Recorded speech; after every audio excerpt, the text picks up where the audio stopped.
सत साहिब भगत सिंह, मैंने आपका वीडियो भी सुना था, लेकिन क्या करूं, मुझे हर चीज़ मजबूरन करनी पड़ती है। ये आन उपासनाएं साधनाएं वगैरह सब मेरी फैमिली में ऐसी चीज़ें कोई मानता नहीं है।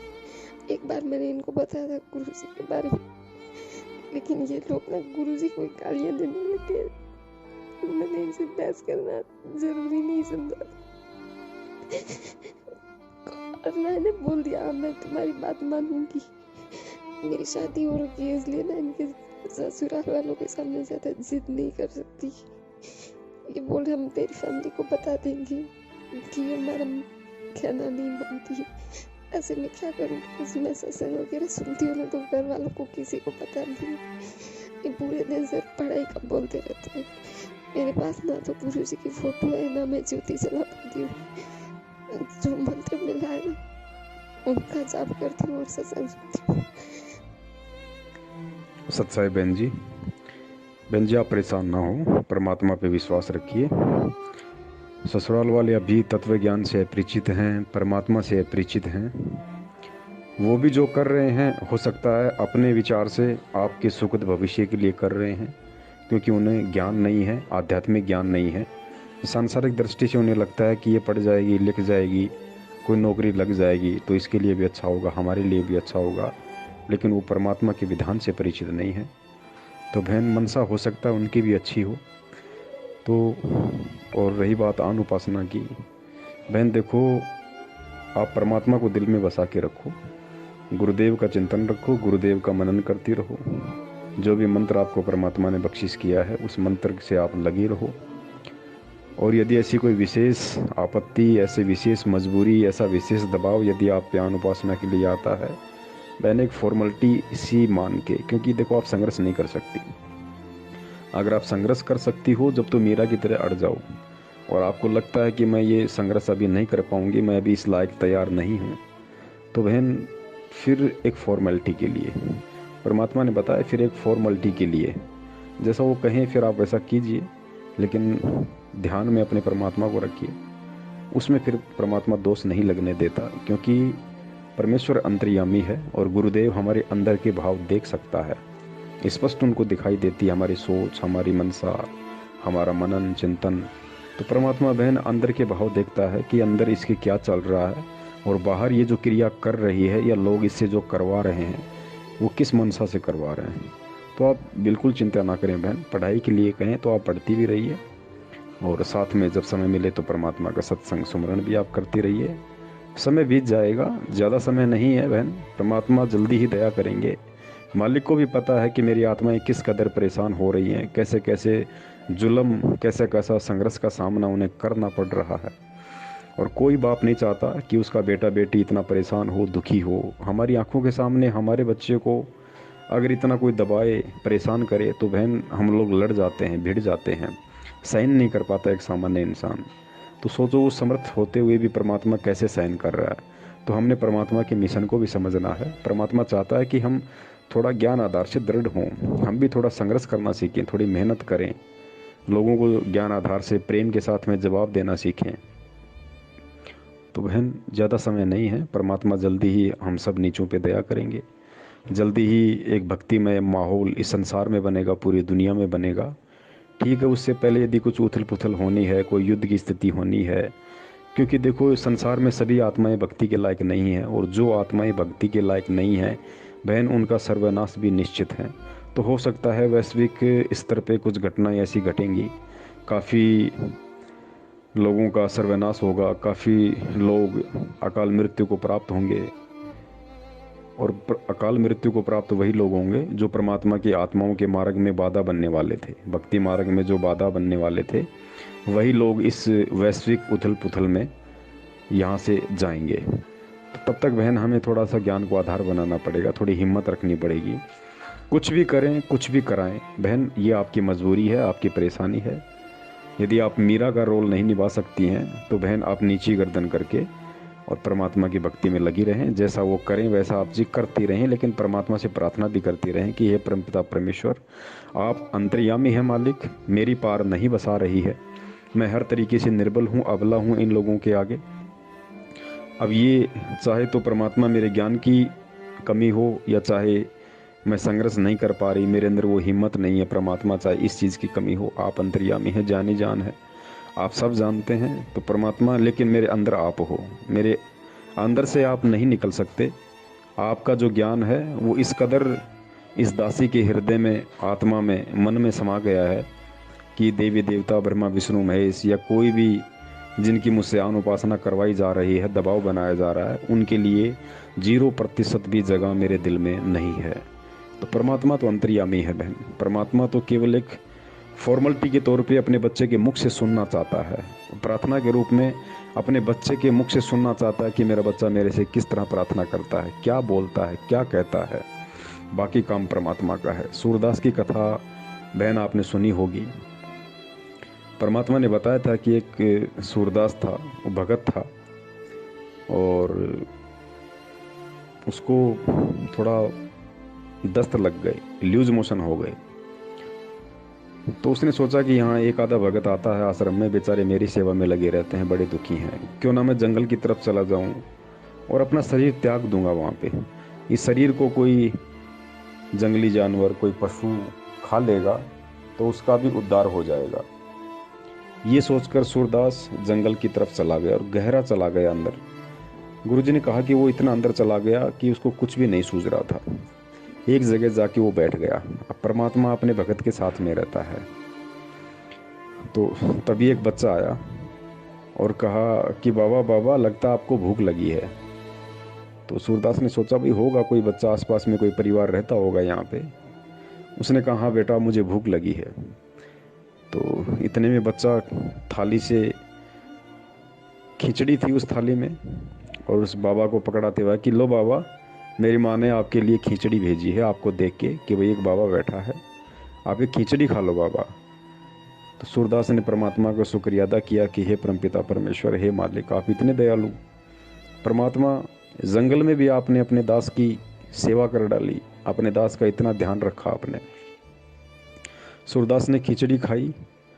खिचड़ी खाते ही गुरुदेव ने कहा कि सूरदास की लूज मोशन बंद हो गई, उसकी जो भी बीमारी थी एक तरीके से समाप्त हो गई। सूरदास बच्चे को आवाज़ देने लगा कि बेटा थाली ले जा, बेटा थाली ले जा। कहीं से कोई आवाज़ सूरदास की नहीं सुन रहा था। इतने में गुरुजी ने बताया कि उधर से कुछ गडरिए थे जो भेड़ बकरियां चराते हैं, तो उनकी कोई भेड़ बकरी वगैरह खो गई थी। उसको ढूंढते ढूंढते वो लोग उधर से आ रहे थे। तो उन्होंने सूरदास की आवाज़ सुनी तो सूरदास के पास गए। सूरदास कह रहा था कि ले जा बेटा, थाली ले जा बेटा, मैंने खिचड़ी खा ली बेटा, थाली ले जा। गडरी आए और कहा कि बाबा किसको आवाज़ दे रहे हो? बोला भाई एक बेटा था अभी यहाँ पे, उसकी माँ ने खिचड़ी भेजी थी, और भाई ये थाली के लिए मैं कह रहा हूँ कि बेटा अपनी थाली ले जा। तो गडरिया ने कहा कि बाबा आपका दिमाग ख़राब हो गया लगता हमें, आप कहाँ हो आपको पता है?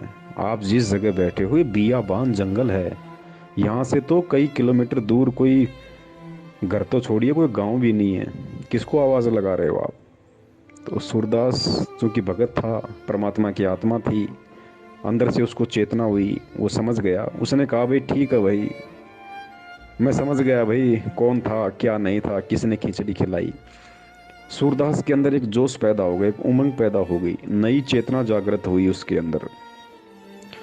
और सूरदास वापस उसी तरीके से जैसे जंगल में आया था, उससे भी तेज गति से और लंबे लंबे पैर रखते हुए वापस आश्रम की तरफ जाने लगा कि जब परमात्मा मेरे साथ में है तो घबराने की ज़रूरत कहाँ है। जिसने मुझे जंगल में संभाला वो मुझे आश्रम में भी संभालेगा, हर जगह संभालेगा। और वे बाकी का जीवन में परमात्मा की भक्ति में लगाऊंगा, मरूंगा तो उसके लोक में जाऊंगा, जीवित रहूंगा तो उसके नाम का सुमरण करूंगा। तो लंबे लंबे कदम रखते हुए गुरुजी ने बताया कि सूरदास वापस चल रहा था। वो ये नहीं देख रहा था आगे खड्डा है, आगे कंटीली झागड़ियाँ क्या है क्या नहीं है, उसके दिमाग में सिर्फ परमात्मा चल रहा था, सिर्फ परमात्मा। एक समय ऐसा आया कि आगे बहुत बड़ा खड्डा था, गहरी खाई थी, सूरदास को पता नहीं था, वो तो बिल्कुल मगन मस्त होके परमात्मा के प्रेम में चला जा रहा था। सूरदास का एक पैर जैसे ही उस खाई में रखने को हुआ, तुरंत पीछे से आके एक व्यक्ति ने उसका हाथ पकड़ लिया और कहा कि सूरदास जी बाबा कहाँ जा रहे हो बाबा? अरे कम से कम देख तो लो आगे कितनी गहरी खाई है, कितना गहरा खड्डा है। ये तो मैंने देख लिया आपको और दौड़ के आपका हाथ पकड़ लिया, वरना एक सेकंड भी नहीं लगती आपको खाई में गिरने में। बताओ, थोड़ा बहुत तो देख के चलो कम से कम। बहन, गुरुजी ने बताया कि सूरदास ने आव देखा ना ताव, और जिसने उसका हाथ पकड़ रखा था, सूरदास ने बड़ी तेजी से लकड़ी फेंक दी और उसके पैर पकड़ लिए।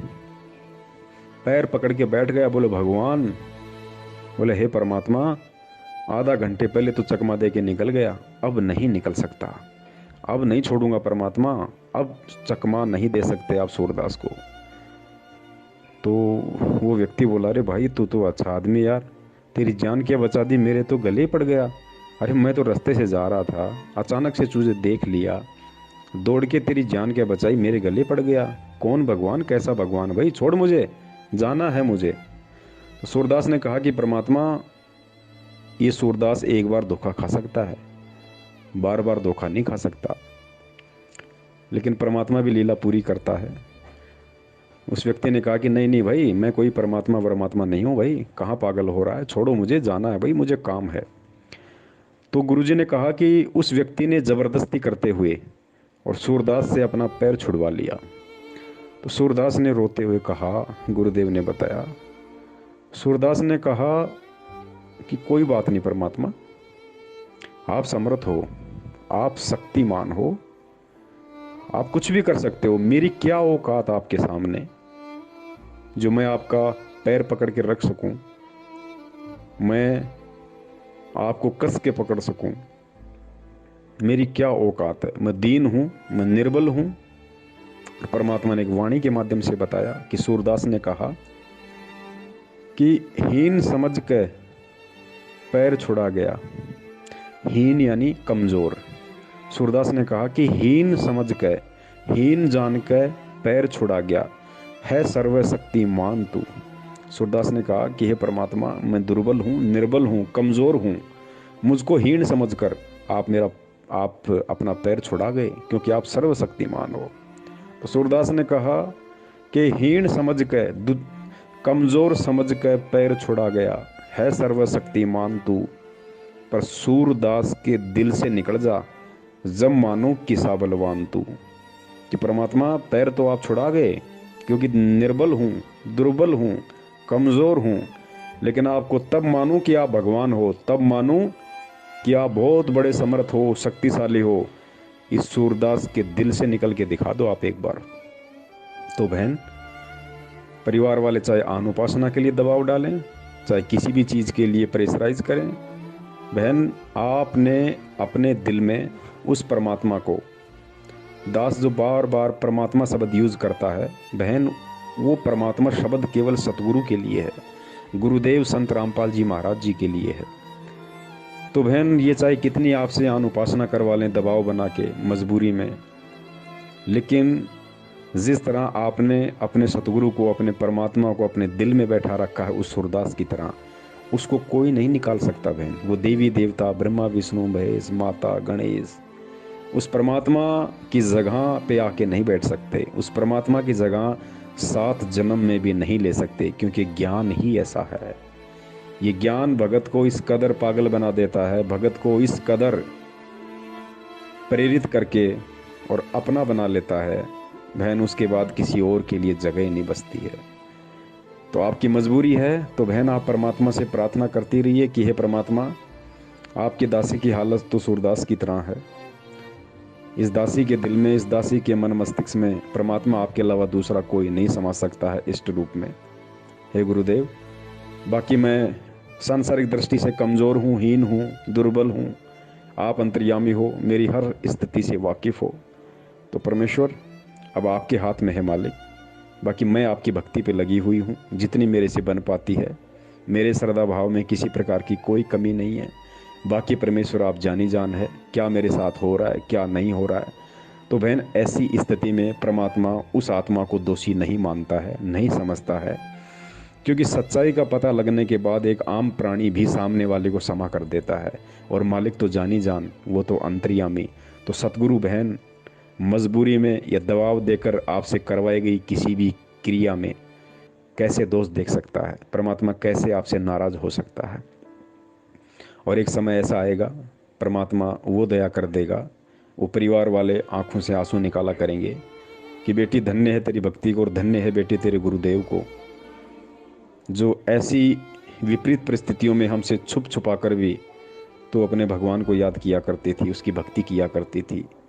लेकिन बहन तब तक हमने हिम्मत नहीं हारनी है, तब तक हमने हिम्मत बना के रखनी है, तब तक हम परमात्मा की भक्ति पे चलते रहें, चाहे दुख में चाहे सुख में। अंत में परमात्मा संभाल ही लेगा, अपनी आत्मा को टूटने नहीं देगा, झुकने नहीं देगा।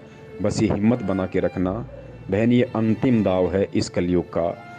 ये दाव यदि आज हम चूक गए बहन, पता नहीं कब ये मौका लगेगा, कब इस समय, क्योंकि ये बड़ा विचित्र खेल है बहन, बड़ा विचित्र संयोग आज आप और हमारा बना है बहन। अगर मानव शरीर मिल गया तो पता नहीं कौन से युग में मिलेगा, परमात्मा मिल गए तो पता नहीं कौन से युग में मिलेंगे, क्योंकि मोक्ष तो इसी समय होना है। अगर हमारा मानव जन्म भी हो गया और ये परमात्मा नहीं मिला, ये समय नहीं मिला बहन जी, बहुत असंख्य कल्प युगों के बाद गुरुजी ने बताया कि ऐसा विचित्र संयोग बैठता है, ऐसा विचित्र संयोग। कलयुग की ये बिचली पीढ़ी, कलयुग की बिचली पीढ़ी में 1997 के आसपास हमारा जन्म, और 1997 में परमात्मा द्वारा उपदेश, उसके बाद हम परमात्मा की शरण में आए, परमात्मा ने हमें ज्ञान समझाया। इतनी संगत होने के बाद भी कितने लोग उनको समझ पाए, कितने लोग ज्ञान को आधार बना के चल रहे हैं बहन। ये सारा का सारा सहयोग बहुत अनंत युगों के बाद बनता है। तो बहन ये तो स्वाति सीप जैसा मेल है, मौका हम चूक ना जाएं बहन, किसी भी तरीके से, लंगड़े लूले गए, बहरे अंधे काणे, यानी किसी भी तरह से हम इस भक्ति पे लगे रहें। कोई कुछ भी करवाए मजबूरी समझ के या दबाव में, अगर हम कर लेते हैं बहन, उसका दोष परमात्मा नहीं देखता, क्योंकि परमात्मा ये देखता है कि ये किस भाव से अनुपासना कर रही है, किस भाव से ये देवी देवताओं को सिजदा कर रही है। परमात्मा अंदर के भाव देखता बहन, बाहर की क्रिया नहीं देखता। साधु भूखा भाव का, धन का भूखा नाही, जो कोई धन का भूखा साधु बिनाई। तो बहन हमने इस तरीके से इस भक्ति मार्ग पे यदि हम संघर्ष नहीं कर सकते तो हमने इस तरीके से अपने परमात्मा को सूरदास जी की तरह अपने दिलो दिमाग में बैठा के, और हमने भगत जी उसके पीछे लगे रहना है, परमात्मा का चिंतन मनन हमने करते रहना है। फिर चाहे ब्रह्मा विष्णु महेश हमारे सिर पे आके क्यों ना बैठ जाए बहन जी, आधा बाल भी नहीं उखाड़ सकते, आधा बाल भी। जब इतनी दृढ़ता, इतना समर्पण भाव, इतना समर्पण भाव अपने सतगुरु के प्रति शिष्य का हो जाता है। सत साहिब जय हो बंदी छोड़ के।